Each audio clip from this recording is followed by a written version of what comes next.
हे सह्याद्री, सांग माझ्या महाराजांना की त्यांनी मराठा साम्राज्य निर्माण केला महाराष्ट्रामध्ये मराठी टिकवण्यासाठी, मराठी बोलत चळवळ, जागर मराठीचा असे उपक्रम राबवण्याची वेळ आले. त्यांनी आणि संतांनी समृद्ध केलेल्या महाराष्ट्रामध्ये आज मराठीला दुय्यम वागणूक मिळते आणि याला कारण सुद्धा इथलाच मराठी माणूस.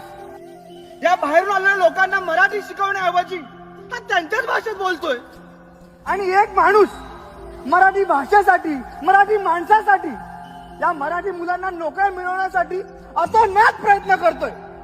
पण त्याला सुद्धा विरोध करणारे आपले मराठी माणसंच आहेत. त्या उच्च शिक्षित आणि मोठ्या हुद्द्यावर असणाऱ्या मराठीत माणसांना मराठीत बोलणं डाऊन मार्केट वाटायला लागलंय. आणि आज या त्यांच्याचमुळे महाराष्ट्रामध्ये मराठी शाळा बंद पडल्यात.